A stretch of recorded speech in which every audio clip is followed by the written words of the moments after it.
Wait, where? What? I'm in a box! Oh no. No, not the box. This is the Escape the Zoo podcast.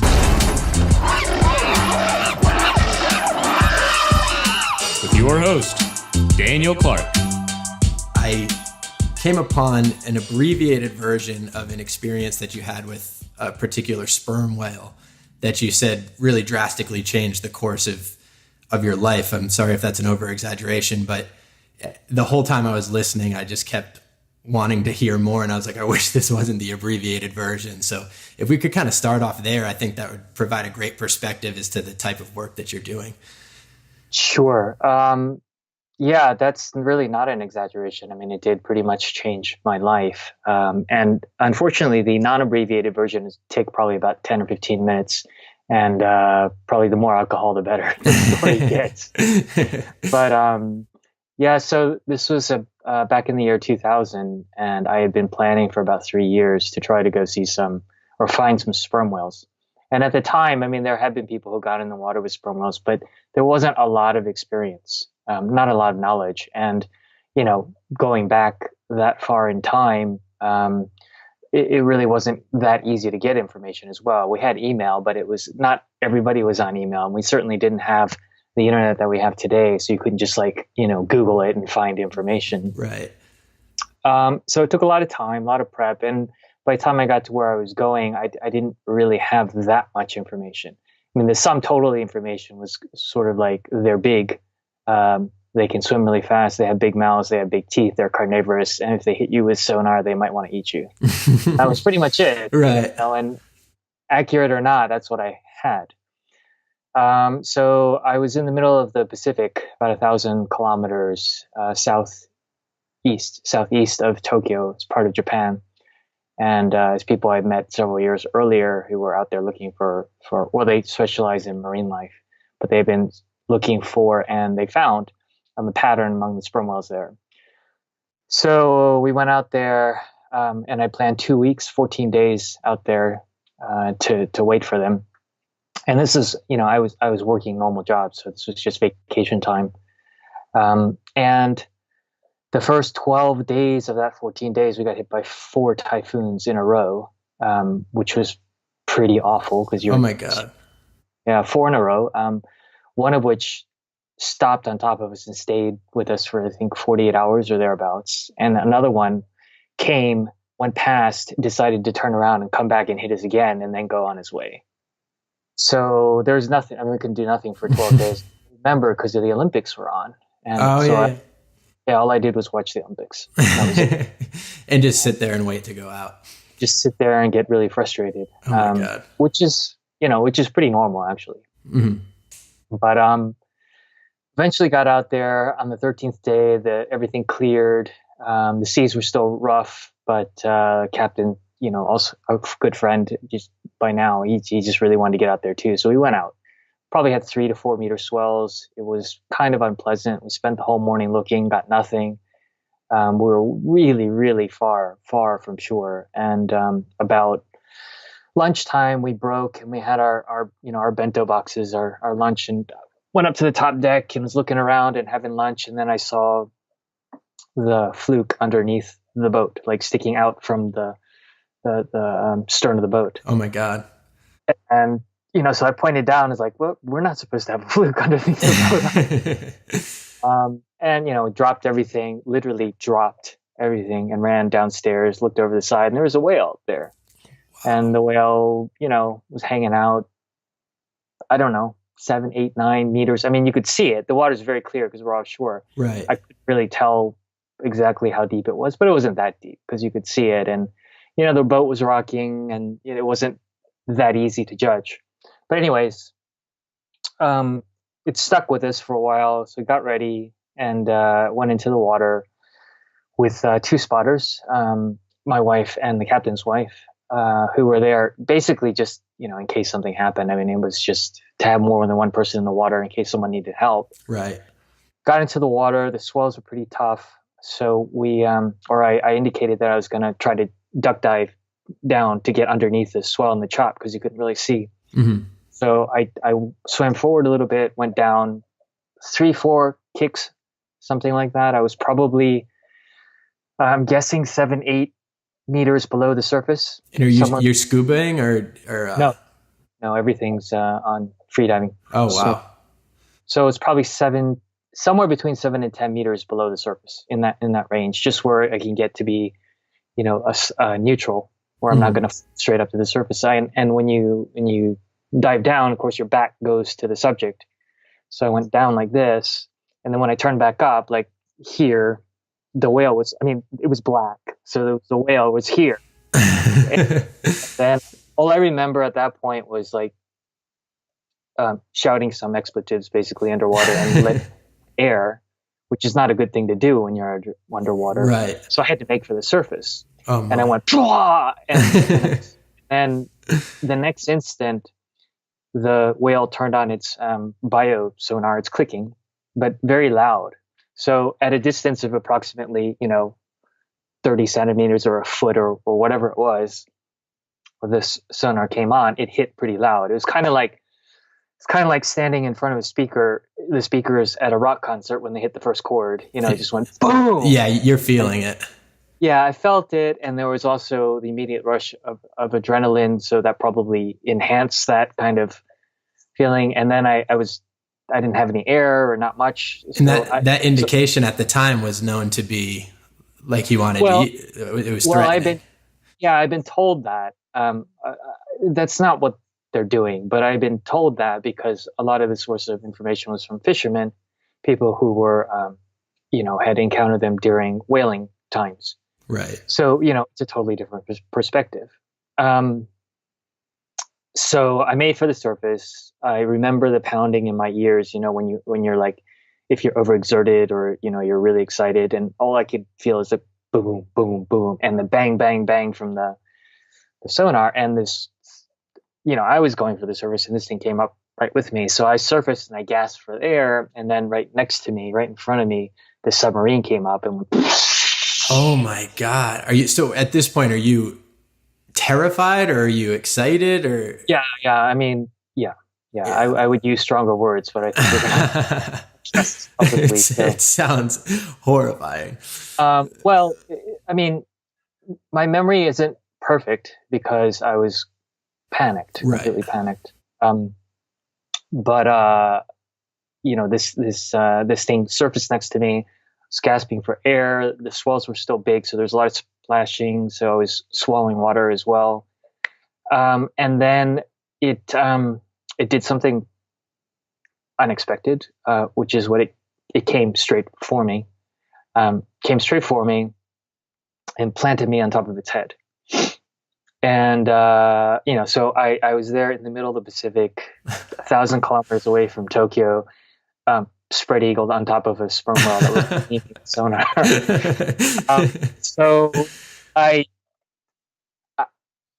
I'm condensing this still, but the thought that I recall, which is not a very logical thought, was that I need to push the whale away. So I put my hands on. I had a camera in one hand, but I put one hand on and I pushed, and we separated. So in my mind, I recall thinking, I successfully pushed the whale away. You'd be a strong person for that. Yeah, it tells you how little rational thought there was. And, I did a quick look around and my two spotters were long gone. And the boat was probably, I don't know, I'm guessing 20 meters away, and they were all looking at me. But yeah, so your wife must have been very scared too. How was this one of your first dives with whales, or had you had a lot of experience?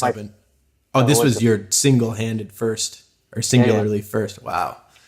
So then, then this repeated several times, and I kept finding myself planted on top of the whale's head, and I kept pushing the whale away and trying to open distance. And then I eventually gave up because I was just exhausted. I'd swallowed seawater. It wasn't that cold, but it was probably about 25 degrees Celsius or thereabouts. Mm-hmm. And, the wind and the chop and whale, so right. I found myself on top of its head and I was just exhausted, and I just was there, just lying there, completely drained of energy, until I felt a tug on my left leg. And I looked down, and I'd slipped off to the side a little bit. And so the whale had my long fin in its mouth, and it was mouthing it, you know, and I was kind of slipping in that direction. So the thought that, okay, I don't want to be eaten re-energized me. Right. And then I pushed, I was just reacting, and I just pushed off. And I did the first intelligent thing since encountering the whale. And probably only a few minutes had gone by this point. But I turned around and started swimming. Because what I'd been doing up until that point was I was trying to like backpedal. Mm-hmm. And you're in the water, you can't backpedal in the water. I mean, people do it. I see it now with all this experience. I see people doing it all the time when they're afraid of something, but you cannot backpedal in the water. Even on land, if you're trying to get away from something and you try to run backwards, Right. it's not going to work. Right. But you do it. So when I actually turned around and voluntarily started to swim normally, I started to open up some distance.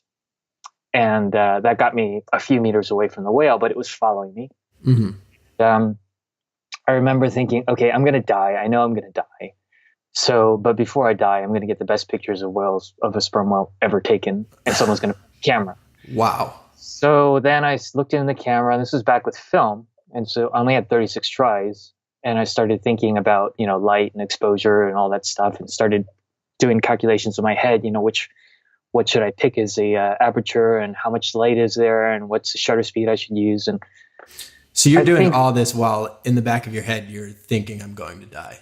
Yeah, and swimming like frantically in high seas. And then It's wild. I think that started to get some rational thought back. And then this thought started to creep into my mind. It's like, wait a minute, it's been a little bit of time. And if it wanted to eat me, it could have probably already done so. Right. Maybe it's trying to eat me. So there's like this rational voice trying to speak out, while there's this like complete and utter fear dominating. So there's like two voices, contradictory voices. And then I thought, okay, well, if I'm going to die anyways, I might as well listen to the rational voice. So if it's not trying to eat me, maybe I can, and here's the really fun thought, maybe I can steer the whale into the right light.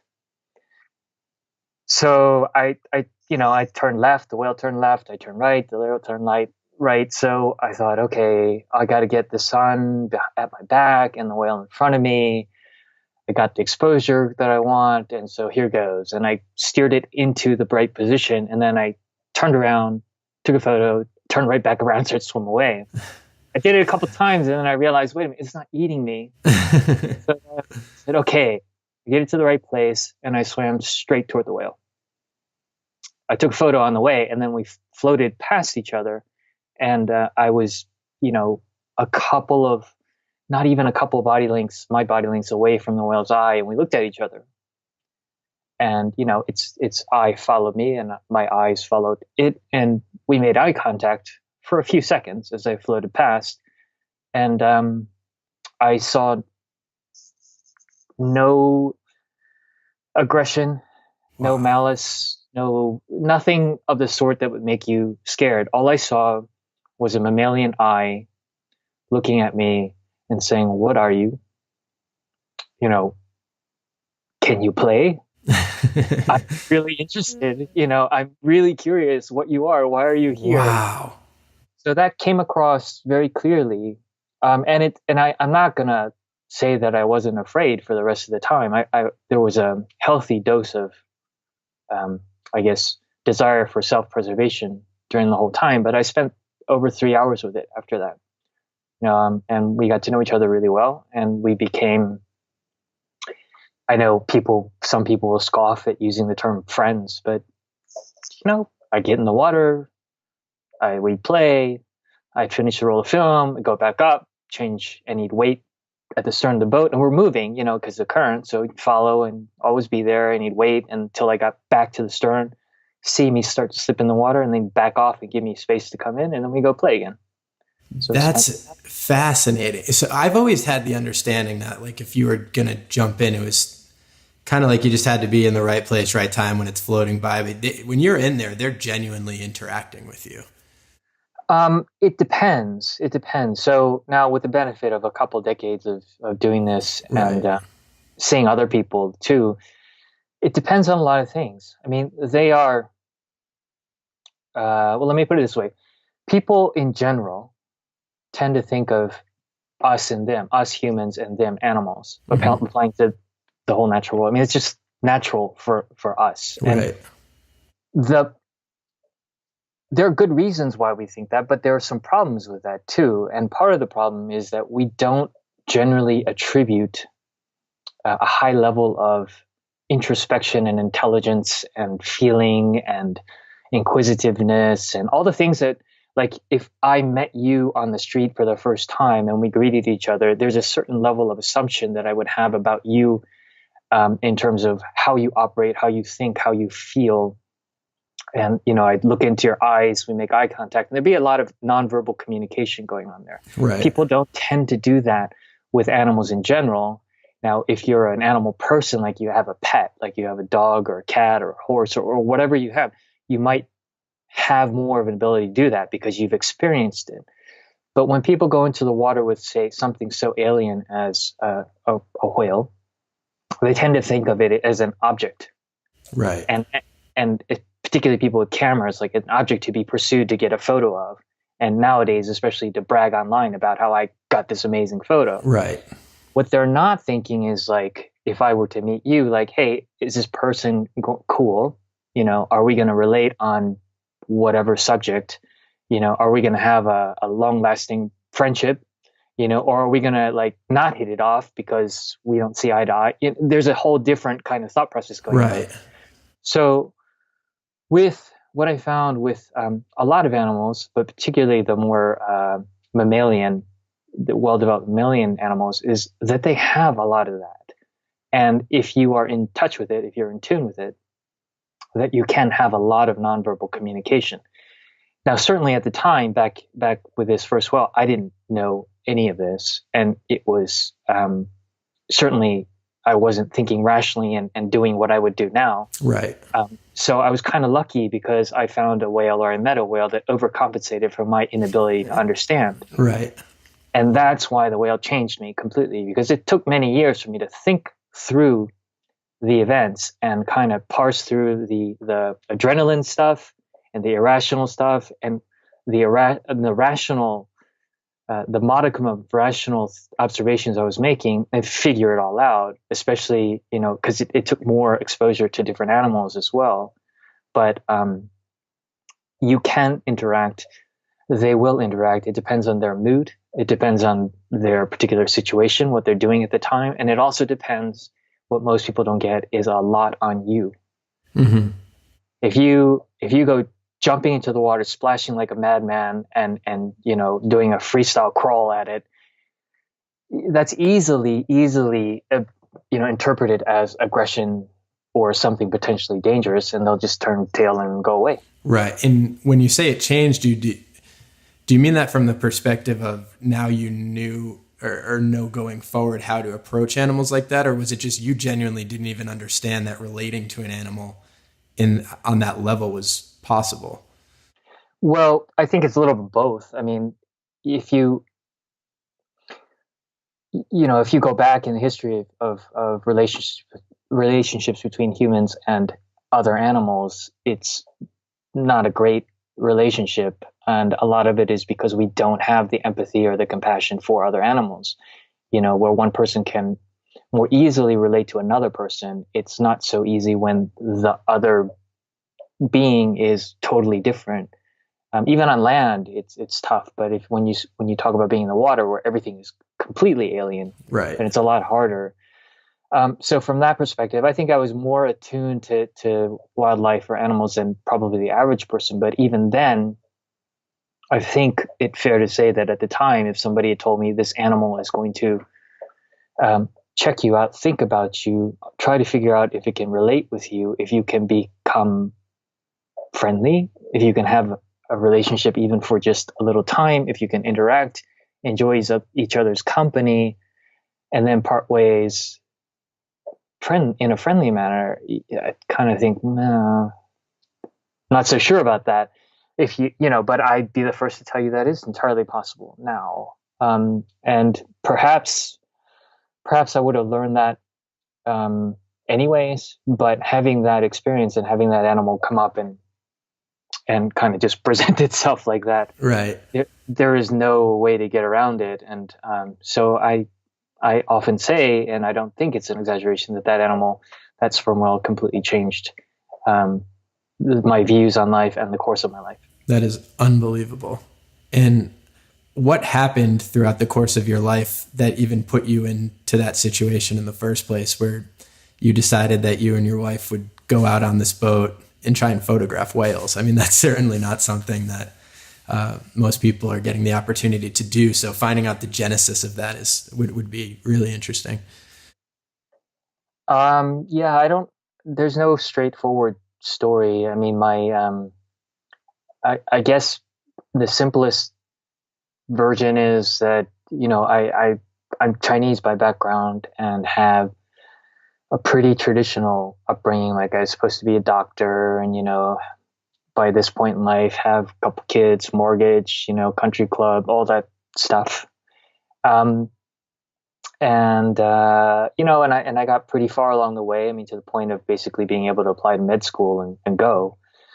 And then something kicked in, and, I'd always kind of been a little bit rebellious, actually quite a bit, Mm-hmm. and wanted to do other things. And I did, within the context of what was still acceptable and safe. But I just realized maybe not, maybe I don't want to do that. And so I just decided to do other things. And there were a lot of other things that I did. But the love for the sea and the love for nature was always there ever since I was a little kid. And I always wanted to dive, but that was one of the things that was absolutely, absolutely forbidden. Because big, dangerous animals that want to eat you, and it's nasty environment, and it's the salt and stuff is going to ruin your skin, and it's all the sand and, all that hysteria stuff. So when I eventually did get a chance, it was many, many years later, and I was working, and I had a chance finally to take a vacation, went for one of those trial dives that people do. Okay. And it was instant. I mean, there was no question. This is where I belong. That's like amazing. we came up after 20 or 30 minutes, whatever it was, with the guy who was taking me around, and he's like, you didn't even need me there. You're so natural. And I was like, fuck. It was unbelievable. I mean, and a lot of the animals I had already read about, so I kind of had some knowledge. Once that kind of flip switched, was it, okay, I'm dropping everything and I'm going to become a wildlife photographer, or what was it? Okay. No, I mean, there was still my practical Chinese side, which said, I didn't have much money when I was growing up, actually nearly nothing. And then, I was pretty much dirt poor through school. And then I had to work to basically dig myself out. And I knew that, from a practical point of view, you can't really go and have fun if you don't have enough money to survive. Right. So I worked for a long time after that, and I took opportunities to go diving whenever I could. But I kind of struck a happy medium where I would work really, really, really hard at whatever job I was at. And then I would line up another job for some time afterwards, and I'd take 1 or 2 months off. Mm-hmm. I just quit the job and have 1 or 2 months between, and then I would just go all in on whatever the diving. And that's when I would prepare in advance, so I knew where I was going, I knew what my subjects were, I knew what cameras I wanted to try and everything, and I prepared everything in advance and just go all in for 1 or 2 months. Wow. Come back, switch gears, and go back to work. But all of the experiences I had would be in my mind. And one of the most important things I learned pretty early on is in a talk that I heard when I was a kid is that, a lot of times you don't understand what you've learned until well after you've learned it. It takes time to process. Right. So I made use of that. And, with 2 months of really intense experience in nature, it could take you a couple years to process it all, especially early on. It's faster now because I'm more accustomed to things. But when you go from, say, purely urban life, like say you're living in New York, and you really hadn't spent a lot of time way out there exposed, and then you go for a month and you do that, it's going to take you a lot of time to process it mentally, process it psychologically, figure out, new priorities in life. What have you learned from this? What else do you want to learn? All these things. So that repeated for several years. I think that's interesting because oftentimes when you think of kind of going out and doing one of like your passion for your work or something, it's oftentimes viewed as an all or nothing type of thing. And what I think is amazing about that story is, in so many people I've talked to over the years who have kind of just grinded on the side through really unique circumstances, and definitely took some hits in terms of, I'm sure if you stayed at one job, the growth opportunity might have been better than taking these month or two hiatuses, but just kind of sticking it out and going through that process. Yeah. Yeah. I mean, definitely I'm not going to sit here and say it's for everybody because, if you stuck at one job, and I would usually somewhere between 2 and 3 years per job. I didn't do things just, for a few months at a time. I tend to go all in on whatever I was doing. But the thing is, I knew that I would not forever be doing what I was doing because I was working in finance and no interest whatsoever. I've been there too. It's not very fun. Yeah, I mean, you do it because you have to do it. And when I was working on a project or with clients, I would give it 100% because, I want to succeed in what I was doing. But if you said to me at the time, okay, tomorrow you have to give this up, I'd be like, okay, no problem. I'm good. Thank you. Yeah. But, if someone said tomorrow you have to give up going to the ocean, I said, no way. So when did that needle turn to the point where you're like, I can do this full time? Was it almost like one photo hit, or was it just the massive work that you'd built up over the period of this decade or so? It wasn't one thing. I mean, I was kind of lucky because, when I started out, it was film and there weren't as many people doing or going in the water and taking photos because, cost and hassle, and it was much more difficult to learn, and the time delay of processing film and all of that stuff. So when I started to really get good, it was pretty easy to get published because there wasn't as much going on. Okay, that makes sense. Yeah, and so I started getting articles published, and my kind of angle was different because most people who were doing it were doing articles like travel articles. This resort is so great, this place is so great, and I had zero interest in that. I mean, I could care less about the resort or whatever. What I was interested in is the animals. So I'd pick an animal and I would study it for a month and spend weeks and weeks working out life cycles and reproduction cycles and personality traits and all that stuff, and having read as much as I could find before. And oftentimes I would figure things out that weren't well known or known at all, and then I'd write about those things. So it was quite different from everybody else. And then I published a book, and it got an award in 2000, I think it was the year 2000 or 2001 maybe. And then it pretty much could just visit almost anywhere within Asia, definitely, and spend time, and people be welcoming and helpful and stuff like that. But I continued to work. I quit full-time jobs, but I was doing helping out friends and doing sort of short-term jobs and stuff like that. And then at one point, probably 5 or 6 years in total, I decided, okay, it's all or nothing now. Right. You either got to commit, or you only have so many years, however many years you have, and however much time and however much energy you have. At some point, you either commit or not. I mean, fish or cut bait, right? Right. I also think what people fail to realize in your line of work too is just how physically demanding it is. So not only do you have a time length in terms of just a general average career, but to be in the physical shape you need to be doing what you're doing is there's something to be said for that. Yeah. Yeah. I mean, people don't really think about that. And I think a lot of people now go on holidays and they want to get whatever photos. And I understand the love for nature and the desire to see things. That's all great, but they don't spend, I probably exercise hard 5 days a week, and every single day work on, things like balance and agility and flexibility and all that stuff. And I absolutely watch what I eat. I mean, my diet is really clean.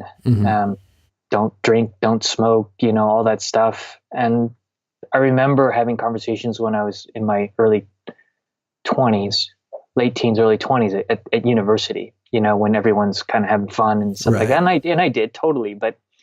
And I remember like one of my friend's girlfriends was a really good cook, and she made a huge batch of cookies, like humongous, like a mountain of cookies. And everybody was digging in, and I didn't. I had one. And I, because they're really good. And I said, I'm not going to have any more. And they said, oh, you're such a prude because you're not any healthier than we are. And at the time, that was probably true. 30 years later, I know I am. Yeah, it starts to catch up after a while. Yeah. So I think people do kind of underestimate that aspect. You got to be in condition to put up with whatever nature throws at you, and whatever the animals want to do. Right. And it's really a cumulative effect on a lot of those things too with the cookies. If you have one or two one day, that's something, but multiply that out over 10, 15 years and all of a sudden you start to notice a huge difference. Yep. So something you mentioned was that you would spend a lot of time researching these animals and certain phenomenon that they're known for. I think something that I've seen in your work is really unique phenomenon that you're portraying in your pictures. Like there's one of a whale eating a giant squid. And my initial thought was, wow, you must have been freaking out because what are the chances you see a whale eating a giant squid? But based on what you said, is it more something where you're kind of putting yourself in a situation where it's much more highly likely that you're in the right place at the right time? Or was that genuinely just like, wow, I can't believe I just saw that?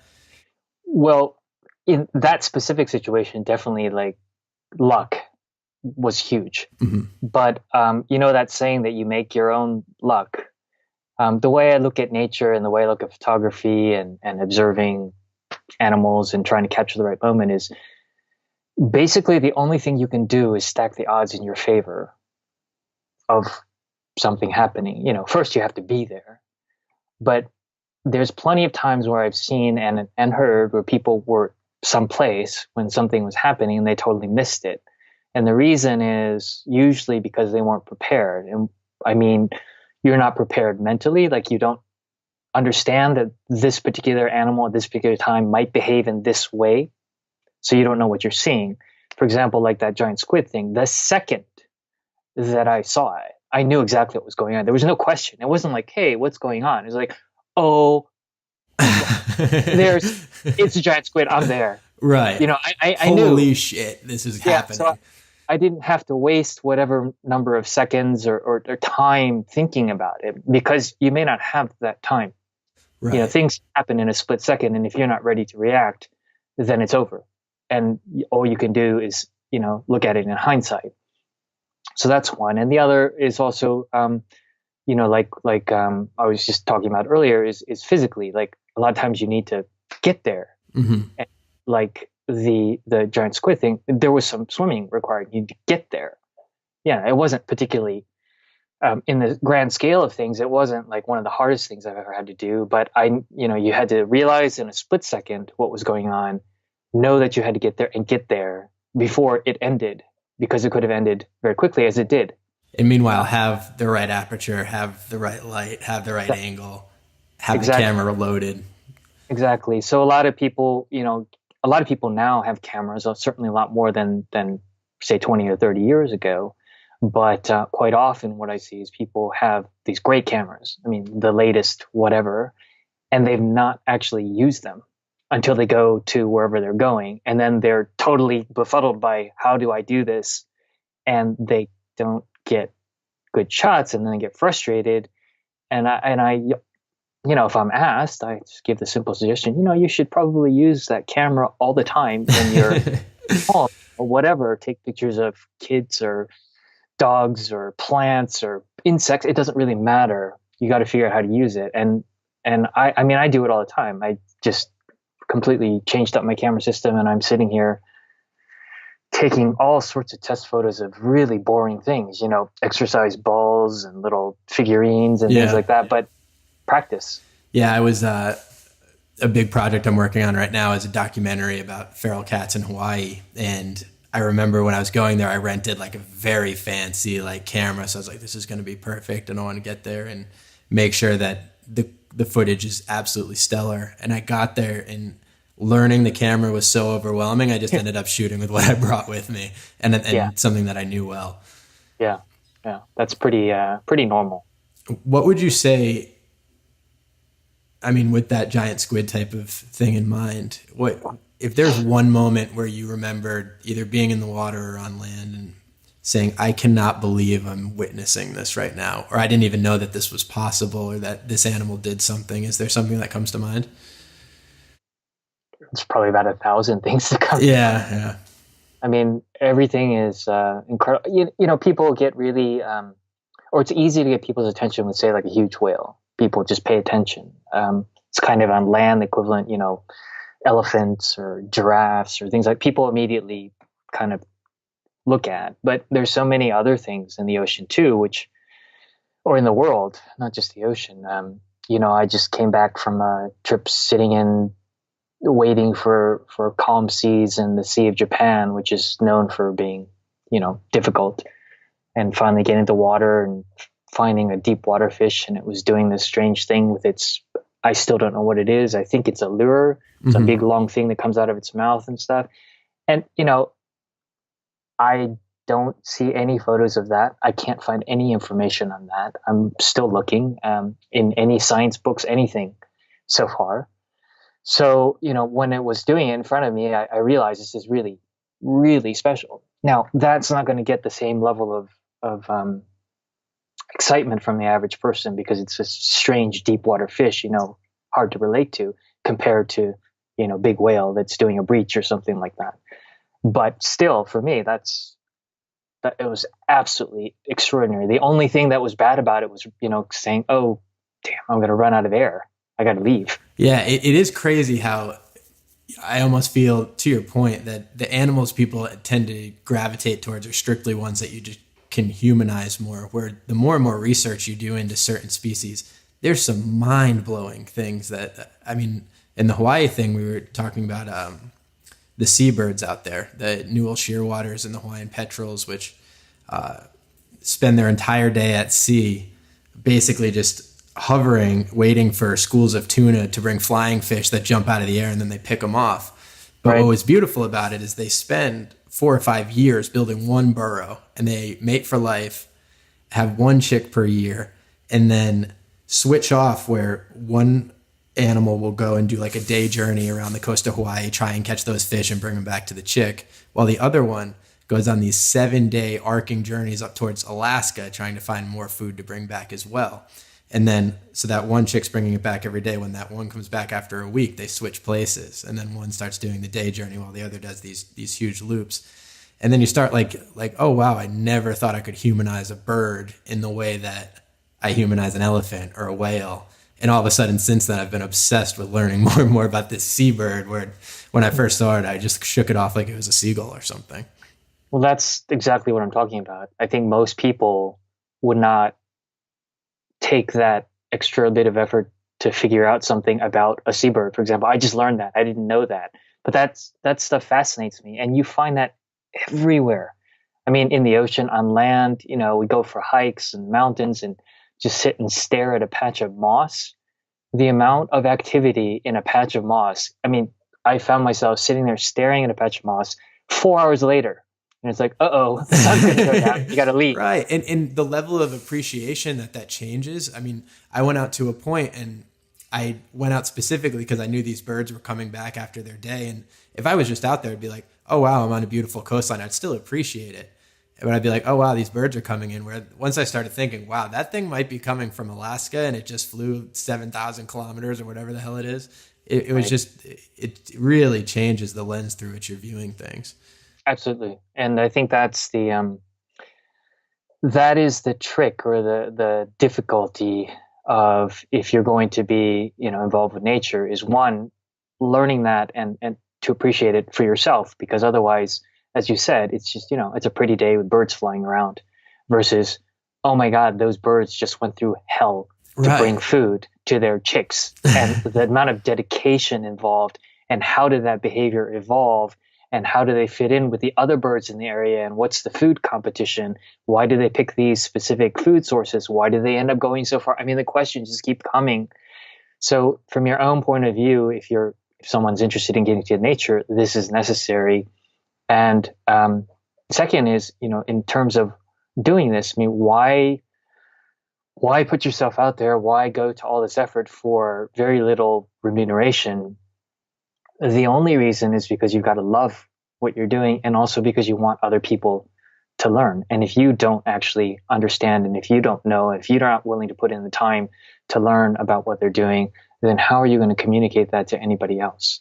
And how are you going to tell a story associated with the photo that actually makes Exactly. that photo worth looking at? Like, that's something that I've really enjoyed through learning your story, is every photo that I've looked at, I've read the backstory on. I'm like, oh my God, like if I think of like the mass spawning things. Like there's one I saw, it has to be how many snapper, like 3,000-4,000 snapper. Yeah, thousands. Yeah. Thousands coming together. And normally I'd be like, oh, that's cool. And then I read the backstory about that and started thinking about the conservation implications of 90% of a population and a geography gathering together at once. And if a fishing boat came in and took those up, what that could mean. Exactly. And then all of a sudden it just means so much more. Yeah, exactly. And I think, ideally I would like everybody who's involved with nature to do that, whether they're taking photos, writing stories, making videos, it doesn't matter. It's all common. And, and the best people in the documentary world and the best people in the science world and conservation world all share the same trait, looking under the immediately obvious and trying to figure it out, one, and then communicate that to other people in a way that makes people take an interest, because it's hard. I mean, it's hard to get people to relate to a cold-blooded, scaled animal that extracts oxygen from seawater that you normally would never enter. Right. It's just not, you can't relate. It's already difficult enough to get people to relate to other people's issues. Yeah, that's a really good point. I was speaking with another gentleman who photographs for Nat Geo that's going to be on the podcast, and he was explaining that while conservation issues are really important to him, he's trying to focus more on telling the story of how beautiful these animals are and why they're beautiful, because then people form more of a link to why they should even care to conserve them in the first place. I know that sounds really messed up, but it's I agree. I mean, there's like the approach, there's many approaches to conservation, ranging from, the hard hitting, go to battle with people, to, I think I go to more to the other end, is to try to make people love, because if they love something, they're not going to hurt it, or that's what I believe. And, right. So like I live in Japan, and there are a lot of conservation issues here. And there's no way I'm gonna tackle all of them. There's absolutely no chance. And certainly, if I were to do like front, head-on confrontational stuff, you make some progress. There's no doubt, but people tend not to respond well to that here, and arguably anywhere. Right. So I found it a lot more productive to go out and do what I do, learn what I do, and then go tell people, because you can put me in front of an audience of any profile of people here, and I can keep them captivated for an hour, 2 hours, 3 hours, not once preaching to them. Right. And if I can get across the messages that, these animals are much like we are. They have societies, they have friendships, they have bonds, they have preferences, they have moods, they have agendas, right. They have good days, they have bad days, and not just say it, but show them with photos and tell stories of actual events. And, then people kind of connect, and it makes it a lot harder to feel any negative things toward someone or something that you connect with. Have you, or do you find yourself optimistic going forward? Like, do you feel like through your however many decades in conservation and in wildlife that perspective is changing and people are connecting more, or do you think that they're connecting less? That's a tough one. I There's contradictory voices in my head again about that. To give you a positive example, 20 some years ago, I used to do a lot of, well, I still do, but I used to do a lot of flying for business. And a couple of the airlines in Asia decided they were going to serve shark fin soup to their frequent customers. And I just understood the motivation, with service, and, they thought they were doing a good thing, and they were doing it. My assumption was out of ignorance, not out of any malice, toward wildlife. So, I wrote letters and I organized campaigns and ended up getting them to stop. Oh, wow. And yeah, and this was at a time when conservation was, there weren't many people involved, and most of the people in Asia at the time, including in the diving community and conservation communities, would not lend a hand to help. Mm-hmm. But fast forward now, we've done a lot of things since then. But fast forward now, I don't need to lift a finger on that issue because there's so many people involved now. And the great thing is, from the very beginning, the strategy, once I realized, wow, can actually make a difference, strategy turned toward, I don't really care about the adults. I'm not going to try to convince any adults. If they get convinced, that's great. But I'm going to go for, 20 and younger. Mm-hmm.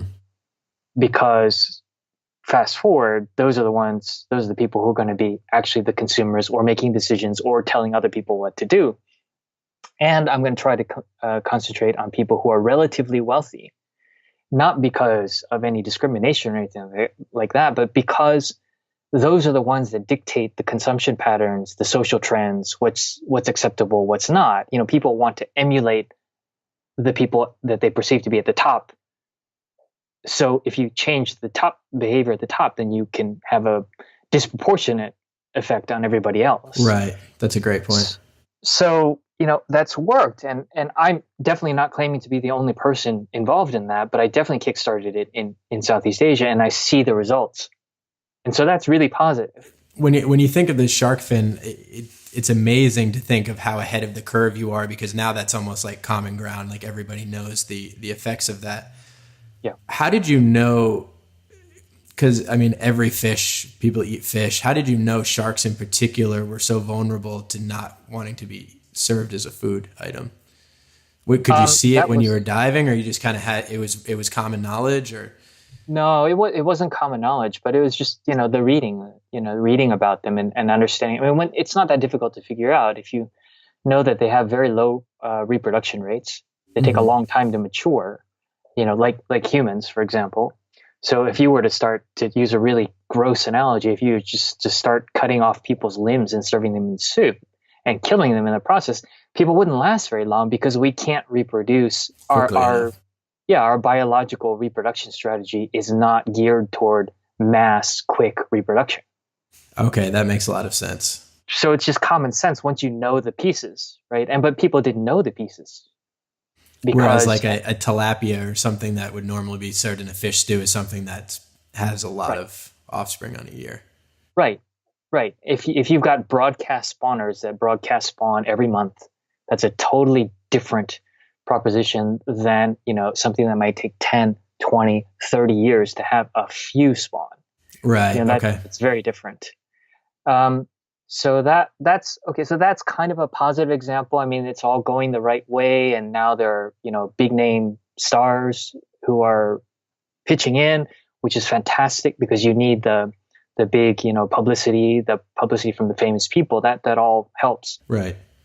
But then you look at sort of on the other side is you see that the kind of explosion of wealth, relatively speaking, taking people from situations where you could argue well, poverty or borderline poverty, where people lived in villages without a lot of stuff, and they certainly weren't buying a lot of consumer goods, and everybody didn't have mobile phones and plastic toys and all this stuff.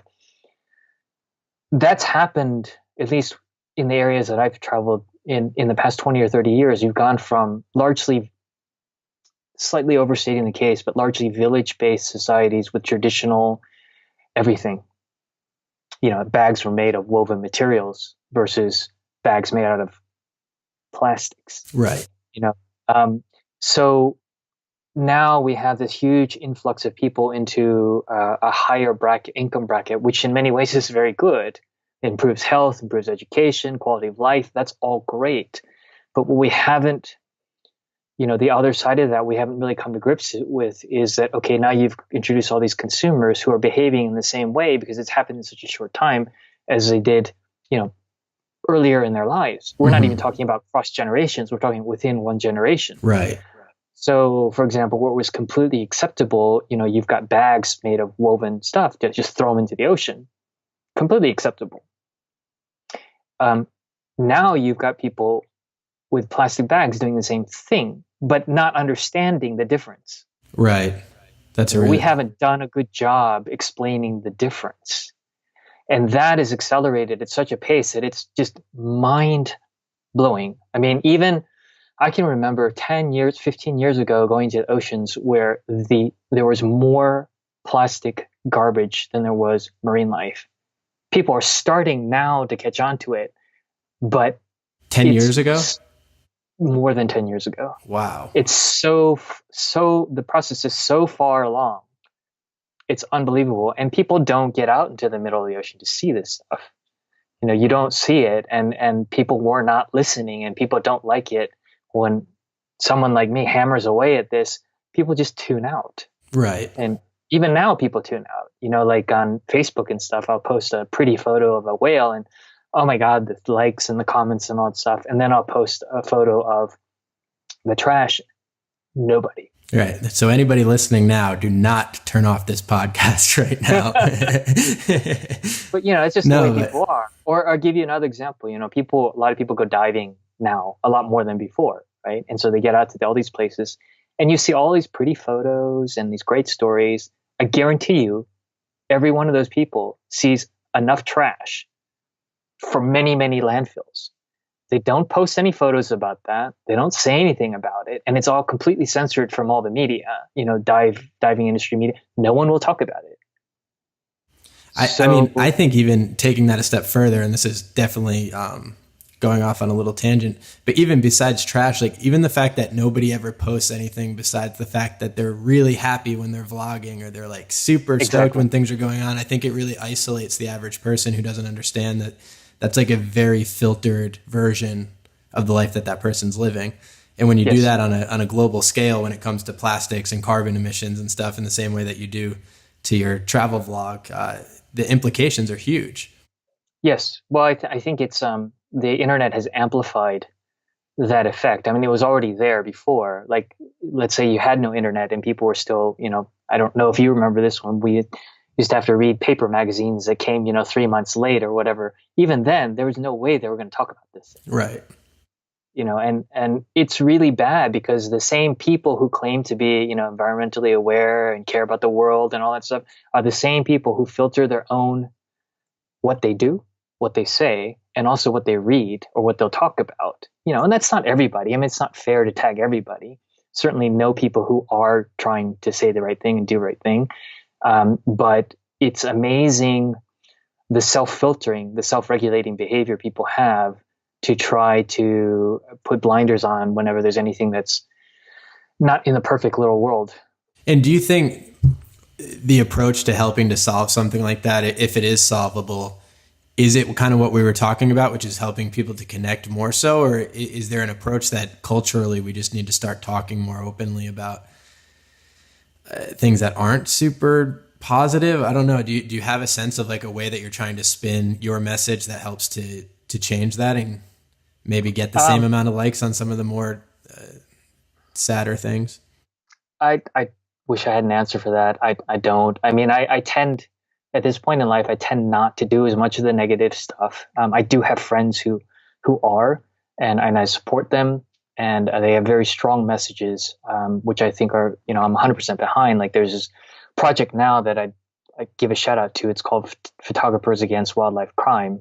And it was started by a female photographer I know, and there's a lot of people who have joined in, most of whom I don't know personally. but there are a lot of brave people going around and photographing things that are, I mean, they are crimes. There's no other way to put it. And they're really hard hitting. They're really sad. They're total downers. I mean, there's no way to get around it, but it's reality, and I think it's important. So I try to help them spread the message. I've contributed some stuff to try to inject a little bit of positive stuff into it. But I don't think there's one single thing we can do. I mean, I try to focus on education and trying people to love things. I can't say that alone is going to work. I don't think it will. I think part of the problem, or one of the big problems, I think that needs to be resolved, and I don't have an answer for, is the entire process of urbanization, which is something I go on and on about, and I often make an intentional, exaggerated statement saying that most people who are alive today in wealthy nations have never visited the planet Earth.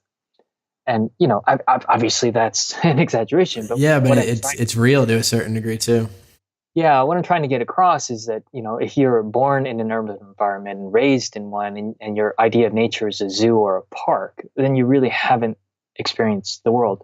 And if you do go to the ocean, to desert, to forests, to mountains, to the poles, anywhere outside of the carefully manicured, protected environments that we're so used to now, then you are exposed to many things. You're exposed to the beauty, to the incredible.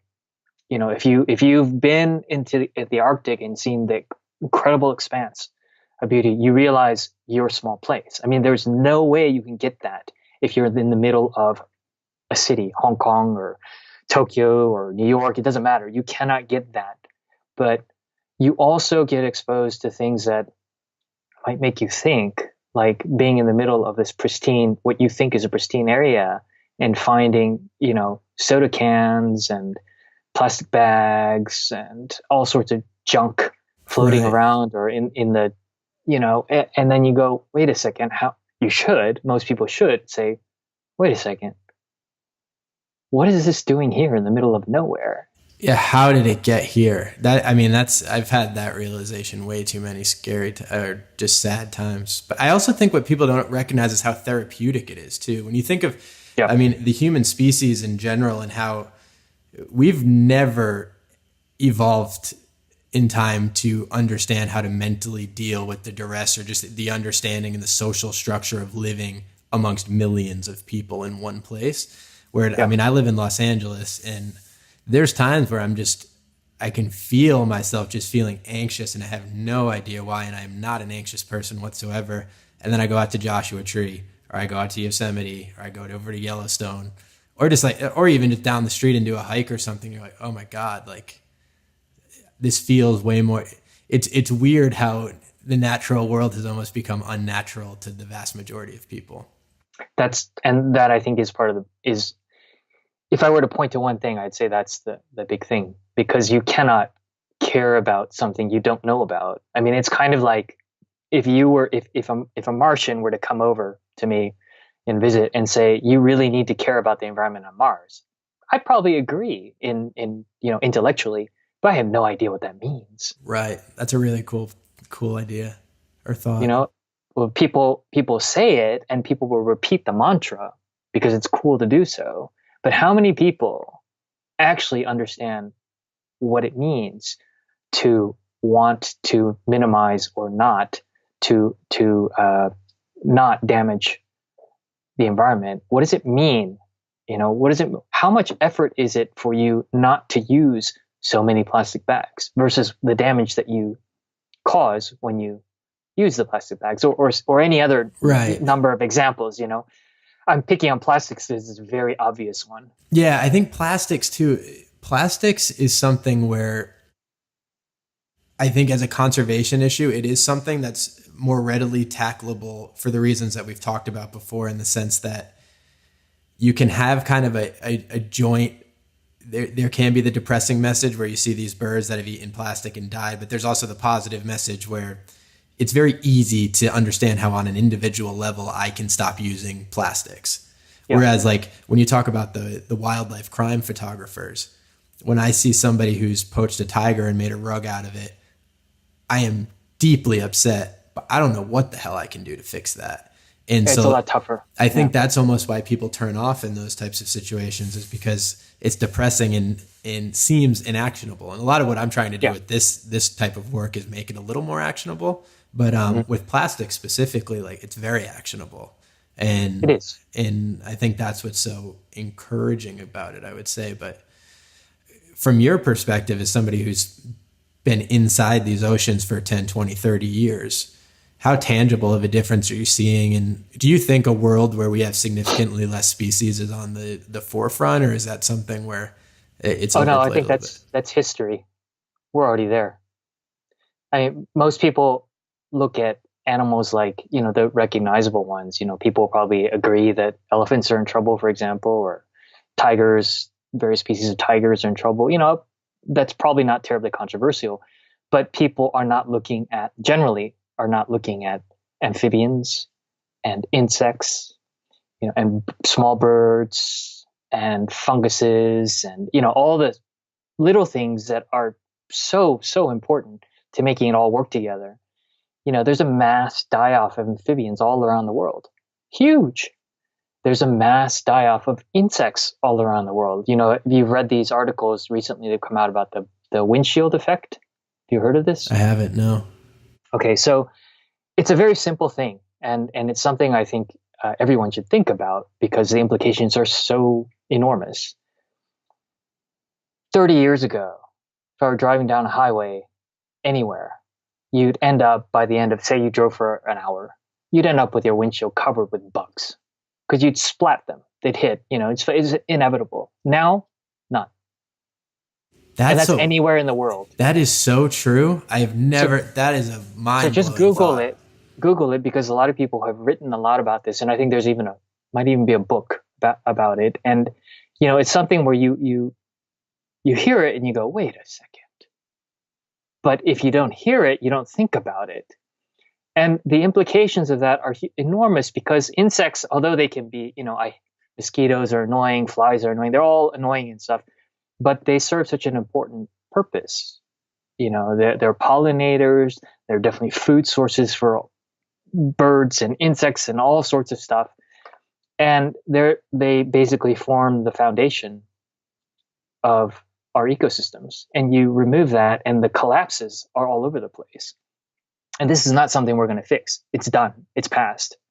And yet most people don't know about it. Even, you're obviously quite attuned to nature compared to the relative population. You've just heard about this. Right. No idea. Right. And and even, I think probably about a year ago, maybe for me. And when I read it, I thought, oh my God, it's obvious.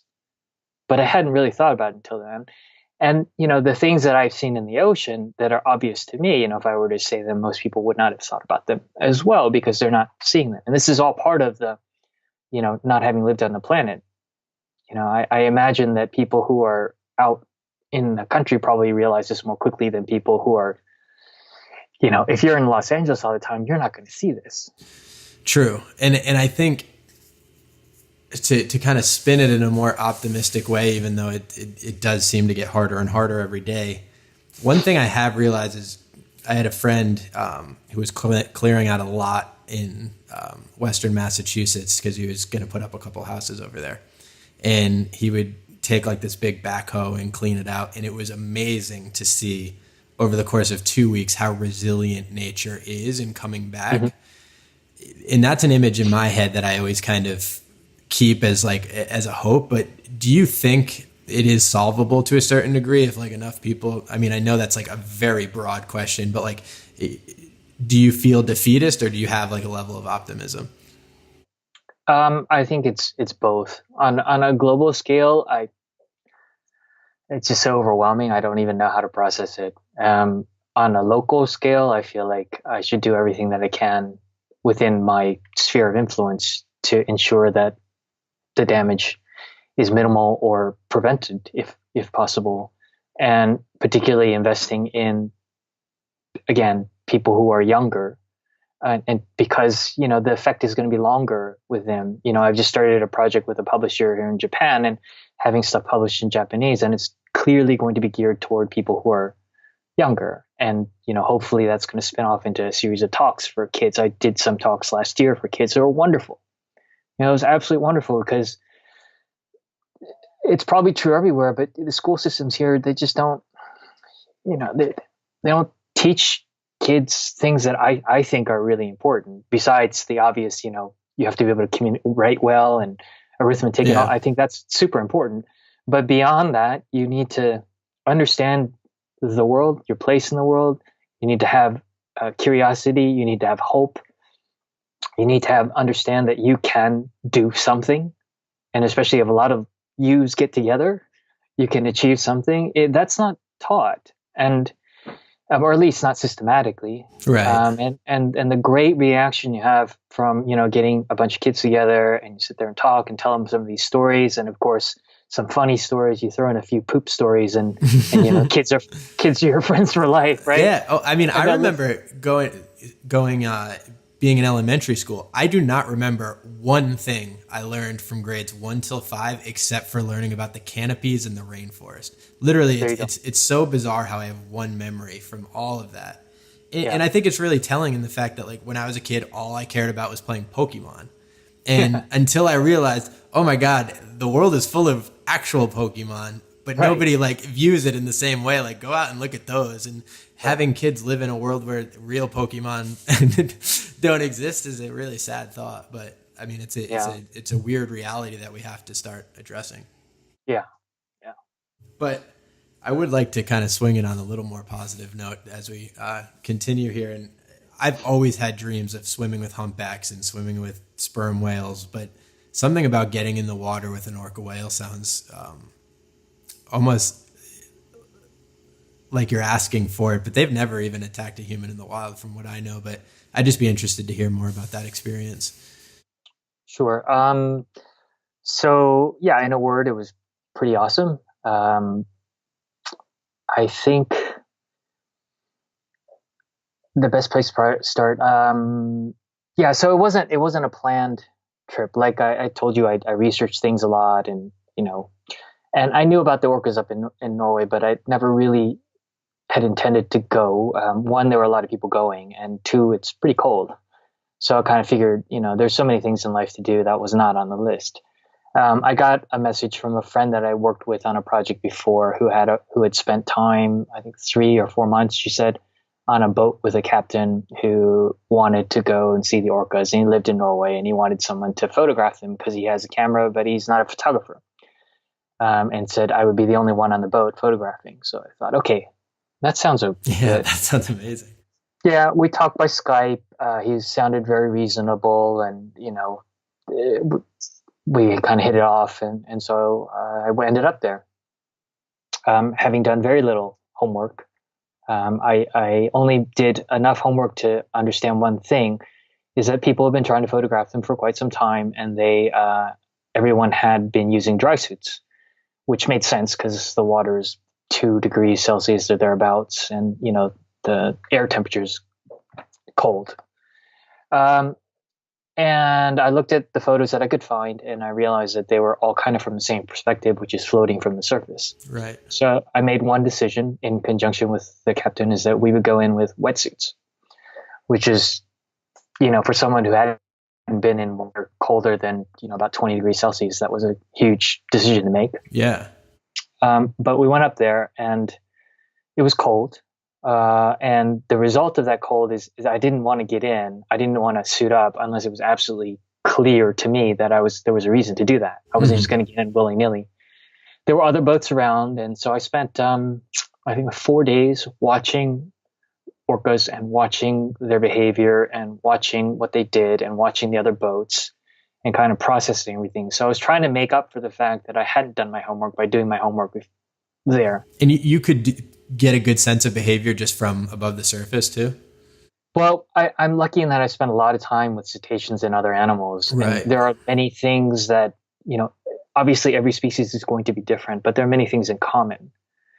It's kind of like So I've traveled to many different countries, but if I go to a new country, they're going to have a different culture and they're going to have different ways of doing things. But because I've adapted to different cultures all around the world, it's going to be easier for me to adapt to any given culture than it is for someone who's never traveled outside of their culture. Right. So I actually think I heard you mention, I don't know if it was an article or a talk or something about being in Africa and looking at elephants and very quickly, just like that, being able to understand their sociodynamic or whatever because of cetaceans. Yeah. That was elephants and sperm whales have very similar societies, almost parallel.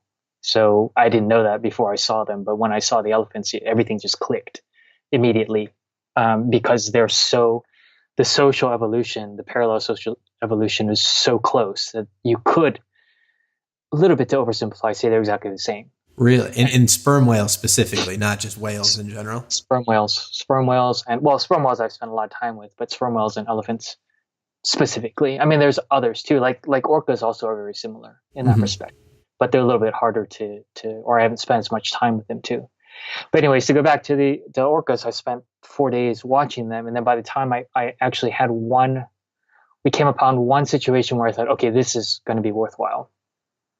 It was dark because it was winter. There was very little light. It was cold. Water was about 1 or 2 degrees Celsius. The air temperature was at around 0 before wind chill. Oh my God. Yep. So stripped down, got into a wetsuit, and then got into the water and just went, whoa! And it took a little time. That'll make you feel alive real quick. Yeah, and the visibility wasn't great. And then I saw all these big dark shapes going by and my eyes weren't adjusted.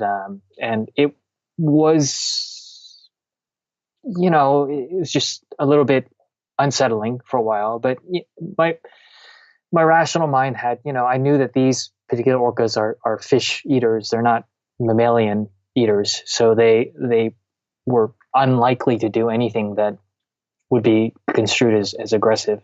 But you never know. It's wild animals. So that's different than like the ones up in the Pacific Northwest. Those eat seals and mammals, but Norway, they don't.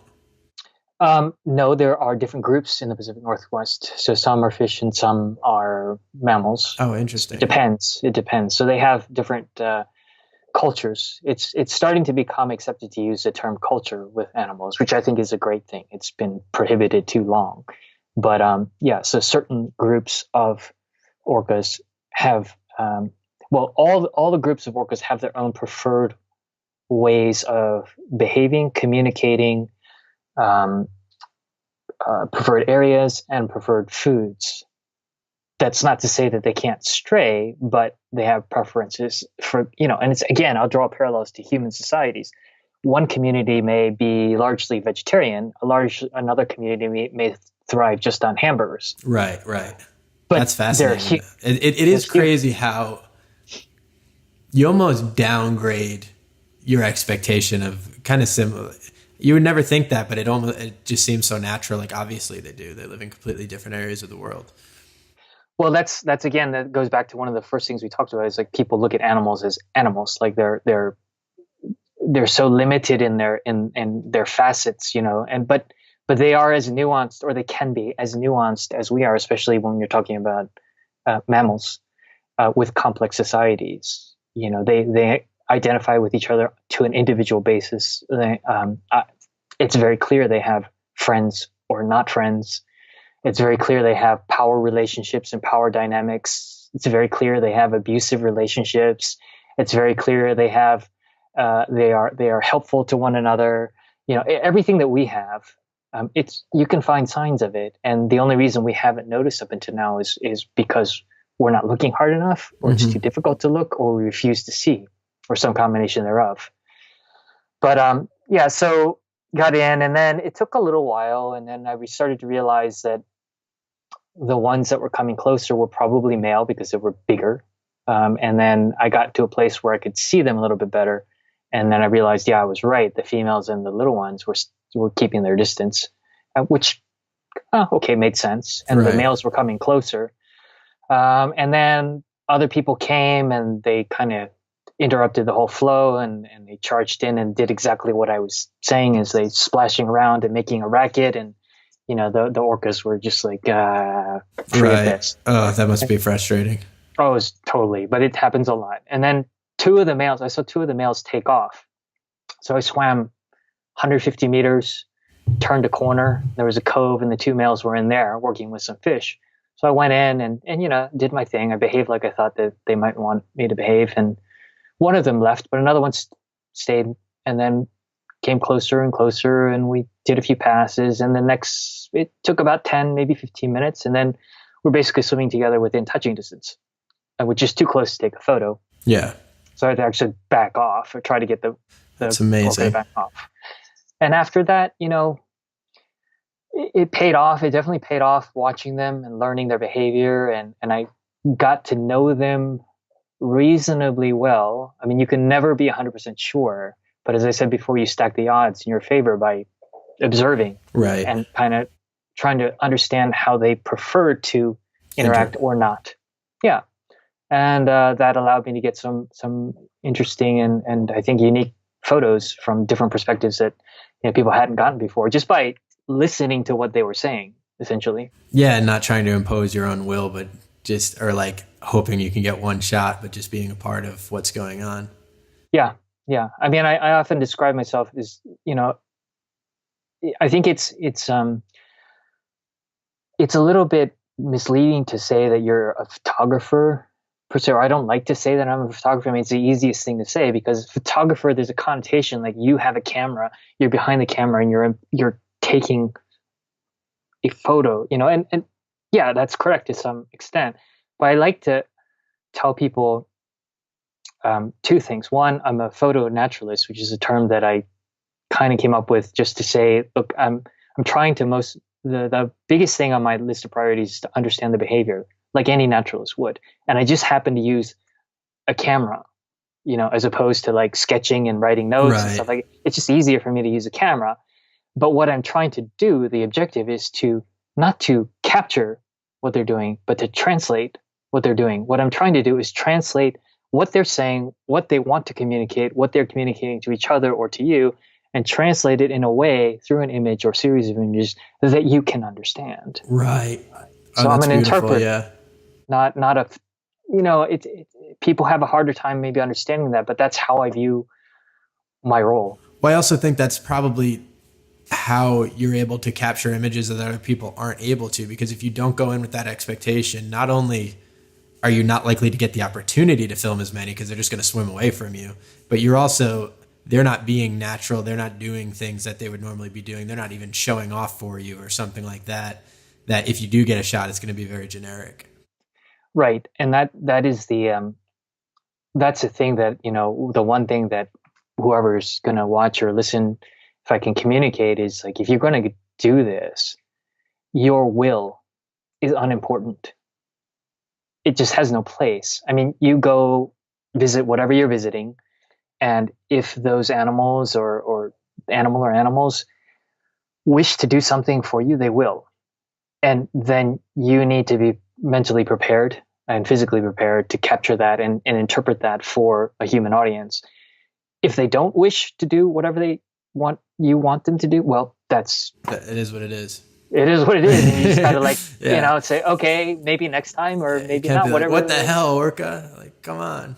Yeah, whatever. And I gotta tell you, I mean, I spend most of the time just sitting there going, oh, please do something. I've spent, what is it now? It's April, beginning of April. The first 3 months of this year, I've probably spent, out of 12 weeks, 10 weeks completely frustrated because things were not doing, nature wasn't doing what I'd hoped it would do. But, that's just the way it goes. What have you been filming or photographing?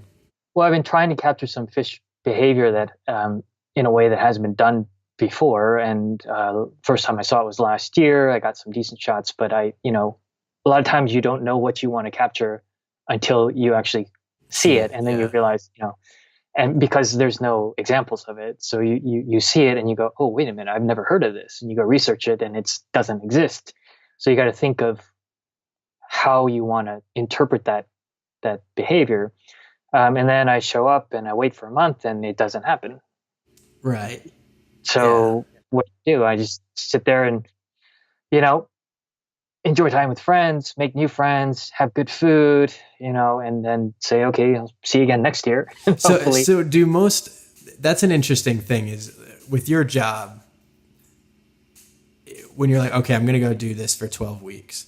Is that something where you kind of take an investment and you're like, I'm going to foot everything and hope for the best, but I know if I get what I get, I'm going to be able to sell this to somebody? Or is it something where typically like a sponsor or a media company is reaching out and saying, hey, I need this. Can you do it for me? Or is it a bit of both? So yeah, people have different ways of working. I'm one extreme. Like I don't work with anybody.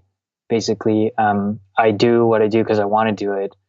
That obviously there's a lot of risk involved with that, and a lot of stuff that I get, that even stuff that I'm really proud of, nobody ever ends up wanting.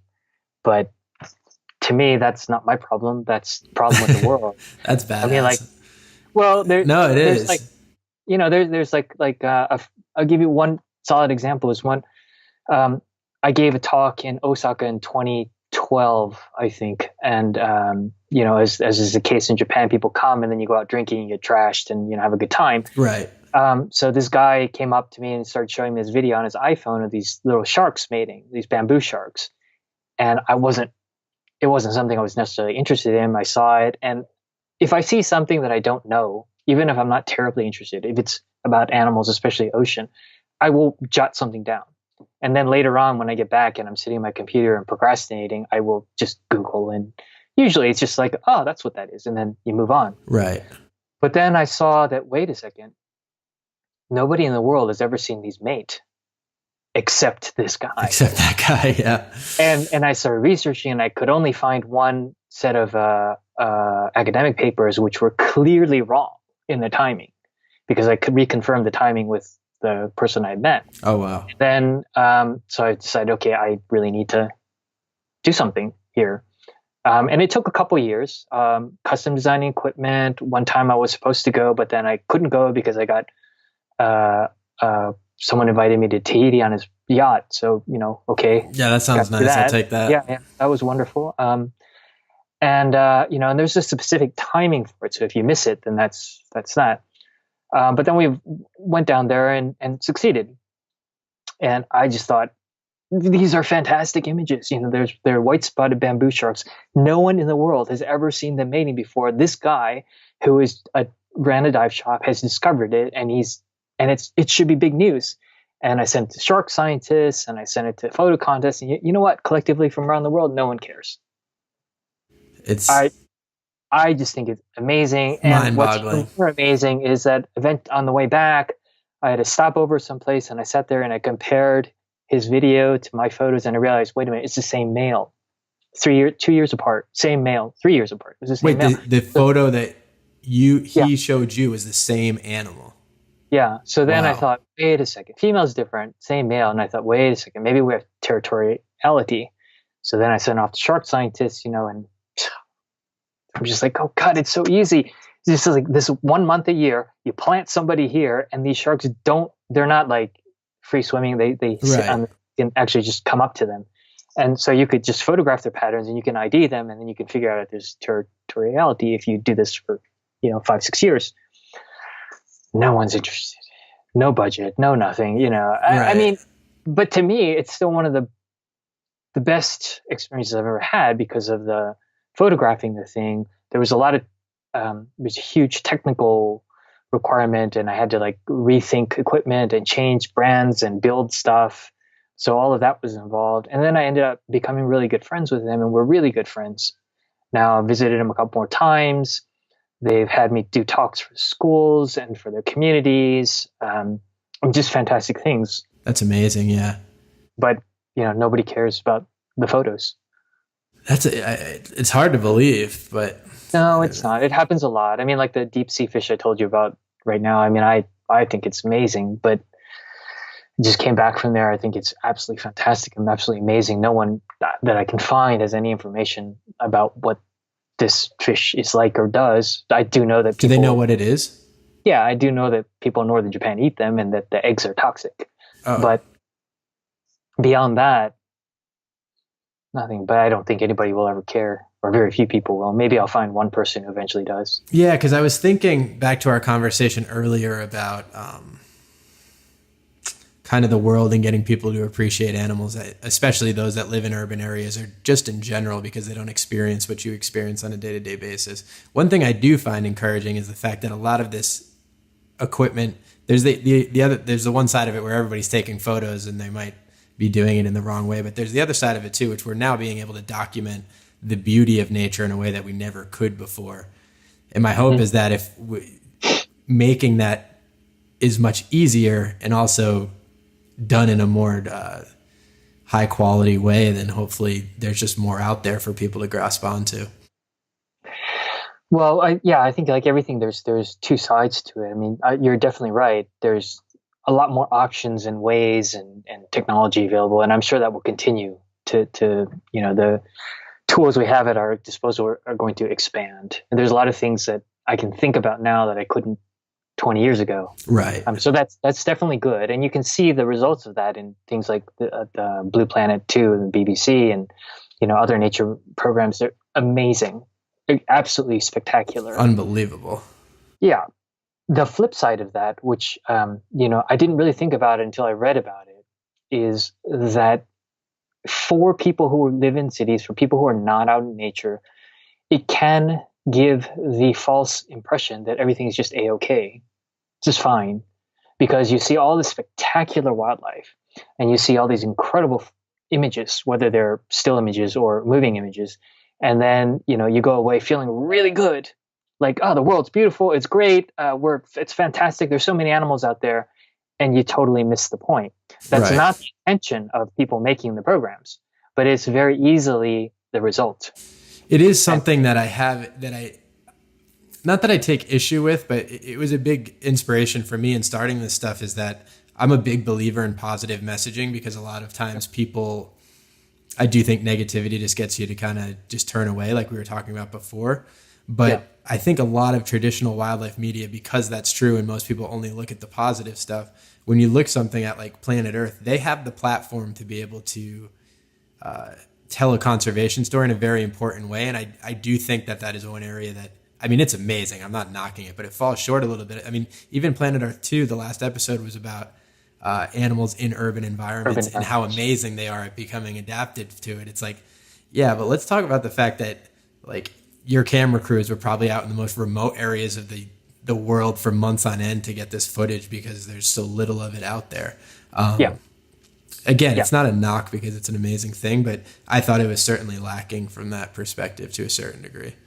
Yeah, well, I think that just reflects the two sides of it, and it's hard to strike a balance. I like you, I mean, I'm totally wowed and bowled over by the footage from those programs, and I love those programs, and I love the animals, and I love the skill and dedication that was required. But I know what was required. Right. I know what it takes, and I think there is a danger and a risk that the people who are involved in any of these things, it's so normal for you to know what is involved that you don't think it's actually something that needs to be said. Right. So because you're not used to standing in the shoes of, say, it's not right to say normal, but the normal person, a person who's not out there, to not understand that, yeah, it took you 3 years of blood, sweat, and tears and missing it because there aren't that many animals, to get that one sequence. Right. And you unintentionally convey that is so common that it's just, you just go out there and you see it. And I still think I think it does more good than harm. I mean, in the sense that like it gets people to connect with the animals, but I just think they have such an amazing platform. Just to put a little note in there, like I always thought, for me, I watched it, and the entire time I was watching, I was like, I would kill to watch a documentary about the behind the scenes of how they made this. To me, I don't know if they have that. I haven't looked into it, to be honest with you. They're trying. They're interjecting little behind the scenes clips at the ends of things, which I don't think go far enough, but they're trying. Oh, that's cool. It's a tough balance, and I think you're right. I mean, I think on the balance, it's better to have it than not. Yeah. But there's probably something there's got to be another way, some way to get a little bit more of the realism in without being overly pessimistic. I agree with you. If you just bang people over the head with negative stuff, they're not going to listen. Yeah. I know I don't. No, Nobody me does. neither. So, but you got to somehow you got to get it across without, being a party pooper. Yeah. It's difficult. Yeah. What about some of your work on land? I saw some stuff with polar bears. Are there any like specific species that you tend to gravitate towards on land? They tend to be marine oriented anyways. I mean, Okay. a polar bear is a marine mammal. Right. The birds tend to be marine birds, puffins and things like that. I mean, just because sometimes you just do things just because they're really cool. Right. Puffins are really cool animals. Oh, And they yeah. are unfortunately endangered now. They're not reproducing easily or well. And I don't think anybody really knows the specific cause or causes, but I've read that probably recently. Yeah. yeah, it's probably due to lack of food. If you think about it's happened to the penguins too, like the penguins in South Africa, the African penguins. They're small. I mean, they're not that big, and so Right. they've got limited energy reserves. And if they're kind of built to go not too far offshore to get their food and come back, and so they need to get energy for themselves, and then when they're breeding, they need to have enough spare energy to give to for it Right. to make it first, and then to feed the babies, right? So if they need to travel farther and farther away, they're using more and more energy. So just mathematically, it doesn't add up. So in both cases, in both hemispheres, the birds are having high or nearly total failure rates for reproduction. It's not that they're not breeding, they're not going through that, they are, but then they don't succeed in raising the chicks. And the most logical things to look at would be disease, which don't seem to be the case, or just a mathematical lack of calories. Right. Okay. That makes sense. Yeah. So they're beautiful, like puffins are beautiful birds, but there's a story there too. And I also just read somebody shined a UV lights at puffins and their beaks fluoresce, which is pretty cool. Yeah, you should Google that after we're done. It's pretty cool. Wow. Do they have any idea what that might be for? Oh, it's got to be for breeding season, because that coloration that you see, the really brilliant coloration is for breeding. Oh, okay. It's got to be for that. But That's it's pretty amazing. cool because you see them fluorescing under UV light. So, even on projects where I'm not really that serious about it, you go and see these birds, you watch their behavior, you see what's happening, and then you inevitably come back looking at the photos, process a few, and then I spend a day or two reading about them. Wow. Just because, and why not? Yeah. And so what's next for you? What does the next 10 years look like in your world? Do you have a sense of what you're trying to build, what you're trying to get out there? Yeah, I think I've just started kind of exploring the oceans around Japan. So I started last year a little bit. This year I'm working on a little bit more. That'll probably take up an increasing amount of time. It's a lot of the places. Jump back 30 years ago or 25 years ago when I started. Most of the places I went, usually I'd be I'd be alone, or there'd be a handful of people there. And most of the people were either really cool tourists who were out kind of getting away from the crowds, or other photographers who were really, really dedicated, because you really had to be with film. Mm-hmm. Right. Now I go back to the same places and you'll have 3, 4, 5, 600 people in the same place at any given time, which totally changes everything. Right. It changes wildlife behavior. It changes, there's all sorts of harassment going on in popular places. And it's really sad, because I know a lot of people are going because they in their hearts, they probably really care about nature, and they may not understand that they're actually destroying what they say they care about. Right. So I've seen this. I'd say there's been exponential growth in the past 5 years. And I attribute it to greater available information, primarily through social media. There's a lot of Me Too's and wannabes and people who are out there who just want to essentially show off Right. online. And for whatever purpose, they've picked nature, any aspect of nature. And you see it everywhere, whether you're talking about forests or savannas or landscapes or underwater, it's all the same. And it's really sad to watch because I've been watching places I've been going to and love just completely and utterly destroyed. And no one really seems to care because when the term ecotourism was kind of coined, it sort of had a definite connotation of low numbers, low impact. Mm-hmm. Now it's about mass tourism, as many as you can get through, crank them through as much money as you can make. In the weird or the difficult balance there too is it's the same thing where it's like you want people to care. So bringing people, they care. I know where you're going. Yeah. But it's almost like you have to. The tough thing with wildlife is inherently it's something that you want people to care about, but inherently you're not supposed to necessarily be able to like touch and feel in the same way that you can other things you care about. And it's a very difficult. It's a weird concept. Yeah, I mean. Yeah, it's not suitable for mass tourism. That's what people don't get. But you have, as long as you have people who want to milk wildlife for money, basically trade the welfare of wildlife for profit, you're not going to be able to stop it because you have the average consumer, say in country wherever, and they love wildlife and they want to go. They're going to book a tour, and you can't really fault them for that. And then they go, and they don't necessarily have the basis for understanding that they're harassing the heck out of the animals. Like you have 50 jeeps pursuing one leopard, Right. at full speed, yelling and screaming, gunning engines. How is that ecotourism? But that is not even an exaggeration. I mean, That's it's the not same. It's the same argument for why I don't believe in that whole new trophy hunting thing, where by hunting the animals you can bring conservation there. Because like I understand inherently what you're trying to get across, but when you're farming animals for them to become killed, at the end of the day, they're not wild animals.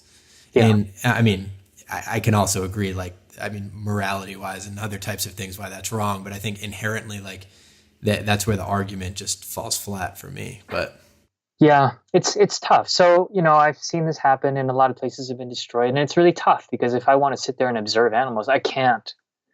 Like part of the way I learned about, say, sperm whales is by sitting there and giving them their space and watching, and when they choose to interact, you interact. When they don't, you don't. As soon as a sperm whale turns up, now you get 50 boats chasing them at full speed and people jumping off the bows going, Yahoo! Yeah. I mean, come on.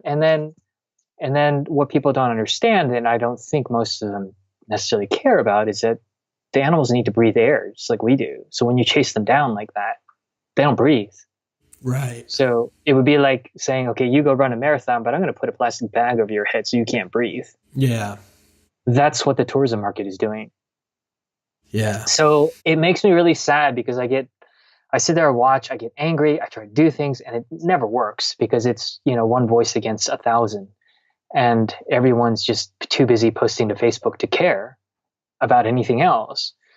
So, one nice thing about being in Japan is obviously there's, social media exists here and stuff, but people are a little bit better. And it's more difficult for people to access a lot of places I can access because I speak the language. And it's nice. I just spent 2 weeks in a place with basically nobody. So it kind of feels like it was 25 years ago, and it allows me to give the animals respect. And they don't cooperate. That's fine. It's frustrating. Is that's cetaceans that you're talking about there? No. There's anything fish, marine life.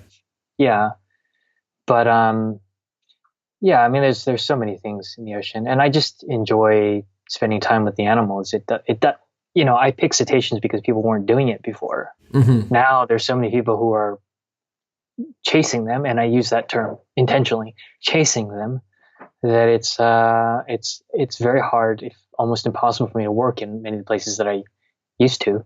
So I want to, I know we're getting a little closer here, but I want to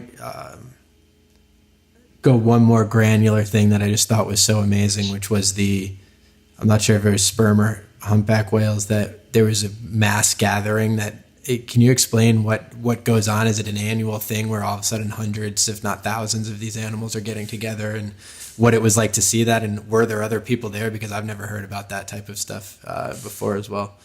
Yeah, those were sperm whales. They were in mass numbers for about almost 3 days, not quite.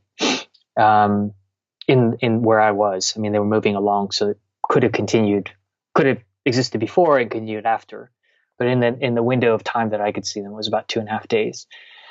Um, so uh, there have been historical accounts of sperm whales gathering in large numbers, whaling days. And there are also, I could find, I think it was 4 other accounts in recent times, like recent being post World War II, of large numbers reported, hundreds to thousands reported. And I don't think that it's been seen a lot for a couple of reasons. One is probably because it occurs in places where, we're not going to be there, and in places and times, And then two is because we killed about 2/3 of the global population of sperm whales through industrialized hunting. And what I think a lot of people may not realize is that happened primarily in the 60s, 70s, and 80s. So we're not I talking didn't about know it was hundreds of that years. recently. Yeah, that's when one, there was the technology, big fast boats and mechanized harpoons and factory vessels. Two, the desire, right? And then three, the lack of any sort of thinking about, is this the right thing to do or not? So all those things converge, and people have a hard time kind of regulating our own behavior. So we just went all overboard. And so about, nobody knows exactly, but best estimates around 2/3. So if you deplete 2/3 of a population, it's going to be, of a global population, obviously less likely to see. Right. The other thing is that sperm whales, the way their society is structured is the females lead the families. This is very similar to, as I said, to elephants, to orcas. So you have, technically it's called a matrilineal society, which is, older females with their offspring in groups, small groups. And you can call them a family, but it's not really equivalent to a family. The males, once they reach a certain age, are kicked out or leave, and they go off on their own, and they basically spend a couple decades or more getting big. And then when they're ready, they come back and they seek mates.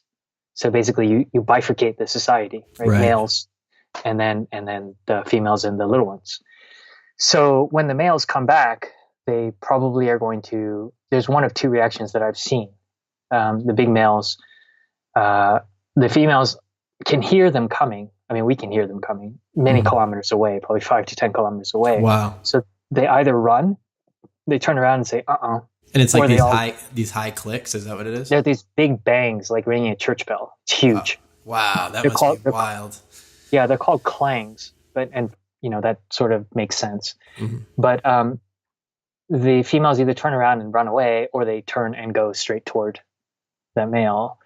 So I believe, I don't think there are any scientists who would go up on a limb and say this is the case at this point in time, because there's so little observation. But I would stake everything I know on the fact that there is size competition among the males of the sperm whales. So the bigger, the stronger, and it's a very common pattern among mammals and different all over, in all different environments. Right.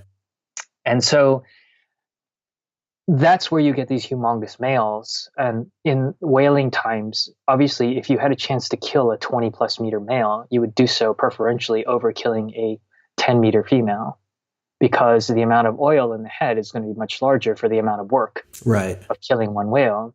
So we preferentially killed males, which basically is artificially selecting them out. So, and we've done this to many, many different animals. Is, you get a fisherman, they're not going to be like hanging up, pulling up the 3-inch fish going, I got the smallest fish. Right. They're going to get the big ones, right? And same with hunters of any land animals. Everybody wants to kill the big ones. So we selected those out. So it's quite possible that because of the numbers of sperm whales that we killed and the artificial selection of taking out the big genes, that the reproductive process was interrupted. It wasn't stopped, but the whole kind of ritual and gathering of big males and females, that kind of got the brakes put on for a couple of decades. And then if you think about it, the whaling, industrialized whaling, officially ended in the latter half of the 80s. Up until then, was free for all, Right. which is actually quite recent. It's actually about 30 years ago. And the length of time it takes approximately for a male to become a big, fat, mature male is about 30 years. Really? How long do they live for? 70, 80, roughly. So they're gone for a while by themselves. Just kidding. That's fascinating. So there's a chance that this just hasn't happened for 20 to 30 years. That's exactly what I'm getting to, is that it's probably happened. It's just the frequency hasn't been as much because of us. We took out the big males. It's the same thing we've done to the elephants. We take out the tuskers, the big tuskers. Right. We leave behind the little ones.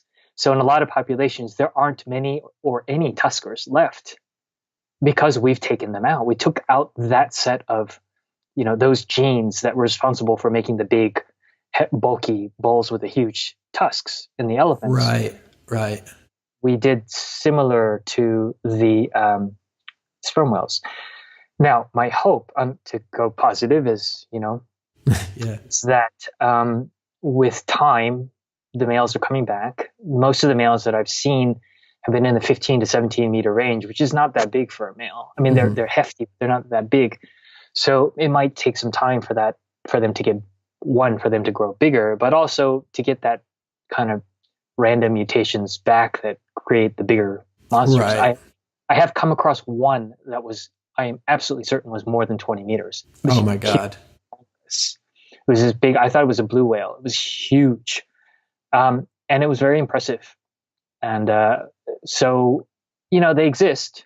But the thing is that my belief, based on seeing many of these gatherings of not quite to the thousands, but sometimes dozens, sometimes maybe 100 to 200, it's tough to count. But approximately, is it 2, 3 dozen or 5, 6, 7 dozen or whatever, is that there's always a male.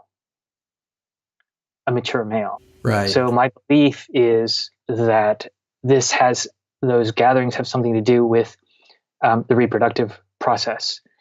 The main question in my mind is it because the males come that the females gather, or is it because the females gather that the males come? Right. Which is it? And that's very difficult to know, but I know the outcome is that they're together. And so when you were there, did you see the males coming and then they mate during that period?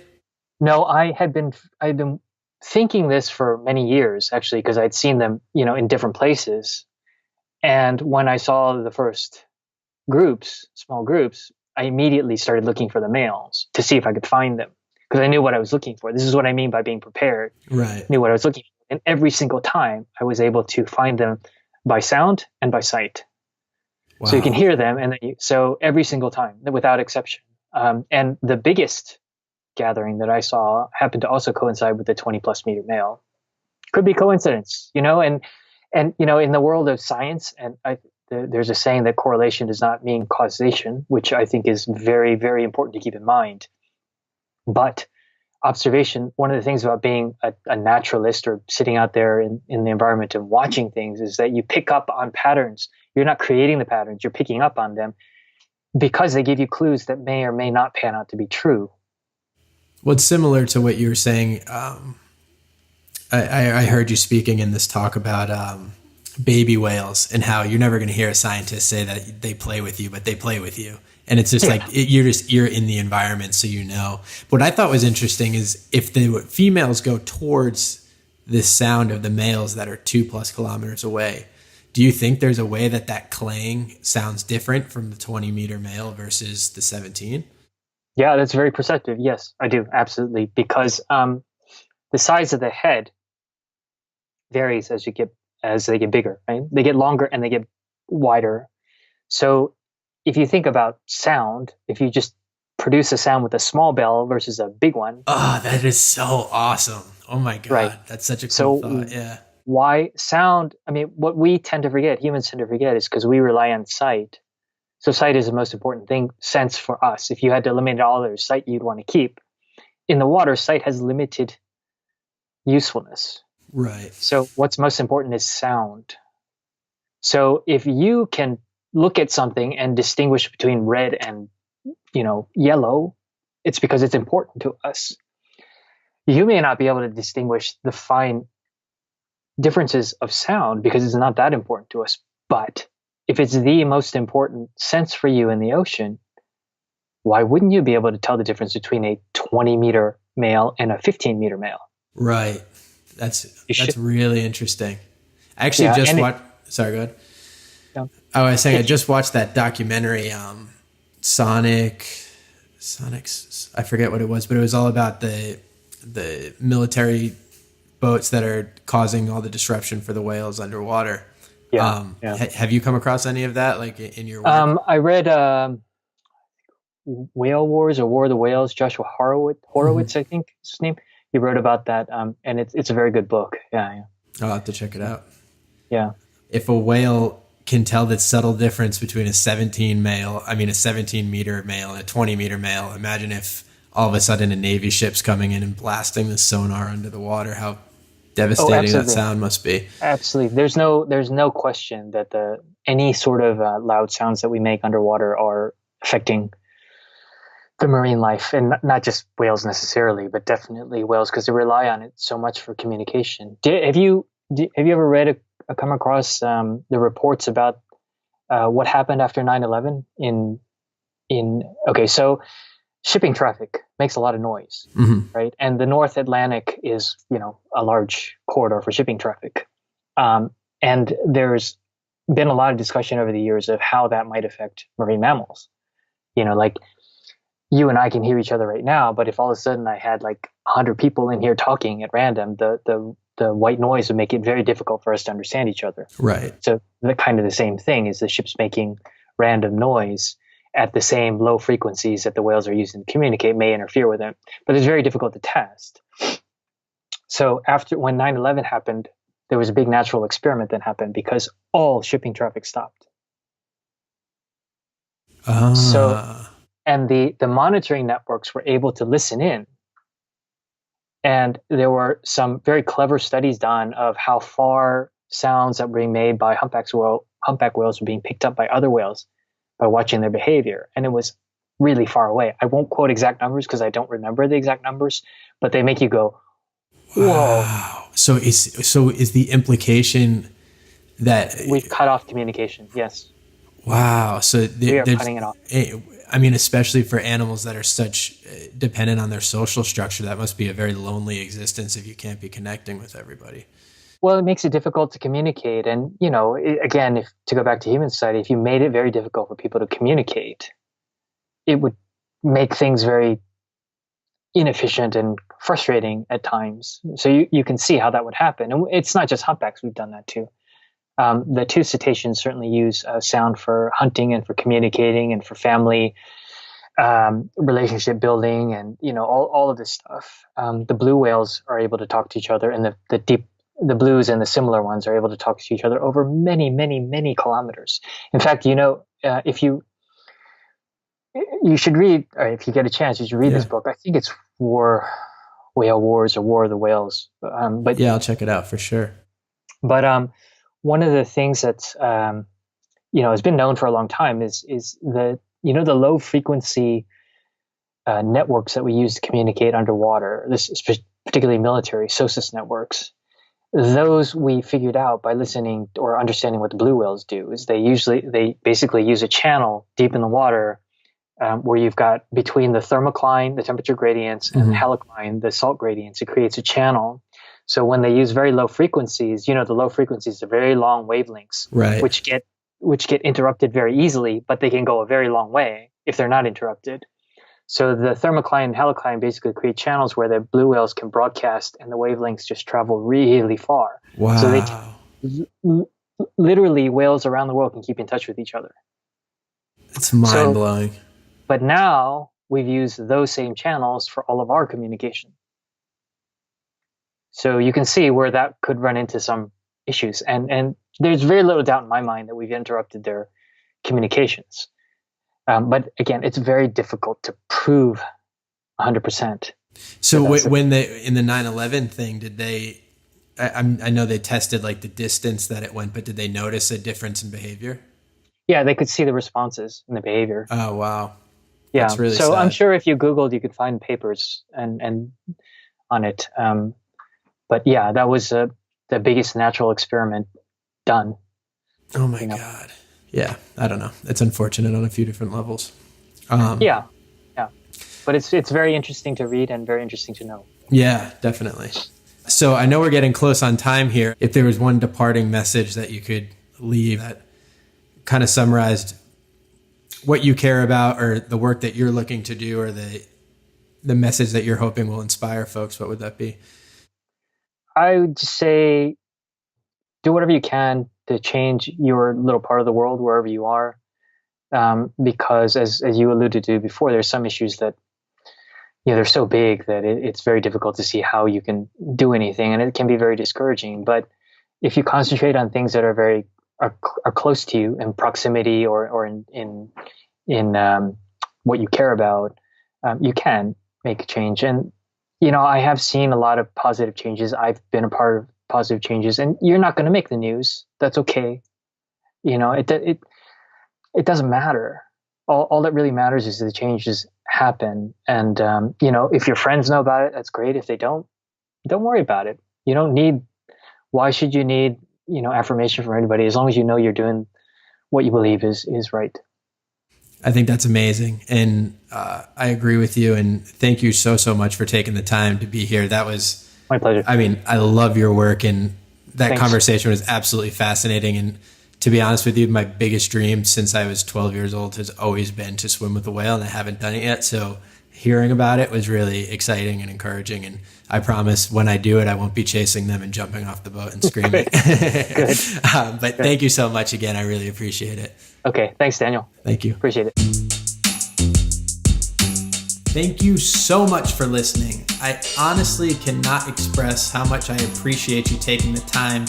For all information regarding this episode's guest, social channels, books, how you can support, etc., please check out our show notes. If you enjoyed listening, please subscribe to the podcast. We are everywhere that you can find podcasts. Subscribe to Escape the Zoo on YouTube, follow Escape the Zoo on Instagram, like Escape the Zoo on Facebook, and please share with your friends. It honestly goes so far and means so much to me. And lastly, if you'd like to be emailed with each new podcast and any other major Escape the Zoo updates, visit escapethezoo.tv and sign up for our email list. Thank you.